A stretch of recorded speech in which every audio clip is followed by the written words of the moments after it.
Good morning, students. Now let's start with the SN1 reaction.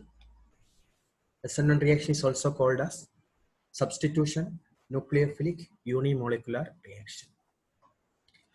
SN1 reaction usually takes place in polar protic solvents like water, alcohol, acetic acid, etc. Polar protic compounds, protic solvents means they are capable of hydrogen bonding because they contain at least one hydrogen atom connected to an electronegative element. So that is about polar protic solvent. Now, to explain this concept, let me start with an example. The reaction between 2-bromo, 2-methyl propane with a nucleophile, say OH minus, to form the product 2-methyl propane 2-ol along with a bromide ion. In the case of an SN1 reaction, it follows first order kinetics. That is, the rate of the reaction depends only on the concentration of one reactant, which is tertiary butyl bromide. Actually, this reaction occurs in two steps, step 1 and step 2. In step 1, the C-Br bond breaks. That is the slowest step, and this is reversible also, to form a carbocation, carbon with a positive charge, a carbocation along with a bromide ion. That is the first step. In the second step, this carbocation combines with the nucleophile to form the product here 2-methyl propane 2-ol. That is the reaction of SN1 mechanism.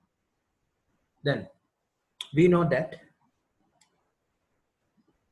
the stability of a carbocation, we have studied already the stability of a carbocation.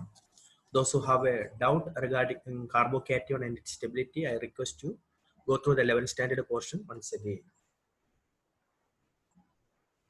Greater the stability of a carbocation, greater will be the ease of formation from alkyl halide and faster will be the rate of reaction.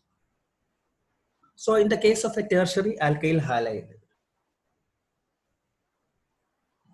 this tertiary alkyl halide undergoes SN1 reaction very fast because in the first step itself, we are getting a tertiary carbocation, which is more stable than secondary carbocation, which is more stable than a primary carbocation.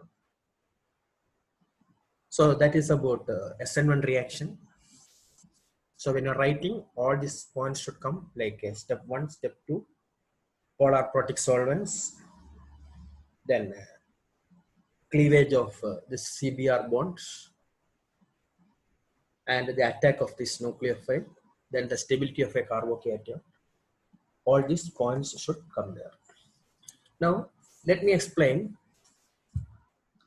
allylic halide.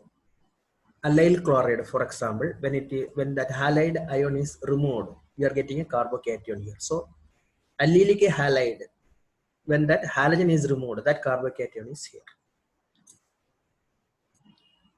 This show high reactivity towards SN1 mechanism because the carbocation thus formed is stabilized by resonance. Because of this reason, they show high reactivity towards SN1 reaction. Then benzylic halides also here. Benzylic halide, one halide ion is removed from here, so that you are getting a carbocation here. So this benzylic halide, this is also stabilized by resonance. I have written 5 resonating structures here. So just write and practice. These 2 questions asked for the board so many times.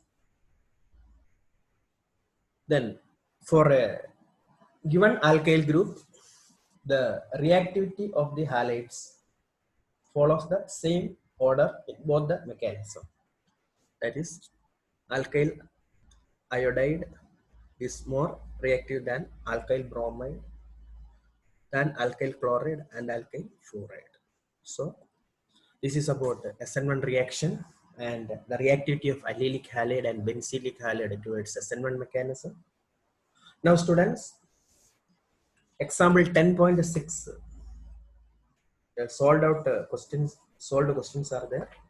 Please write it in the classwork and understand the concepts. Next, we have to study the stereochemical aspects of nucleophilic substitution reaction. So write and practice. Thank you.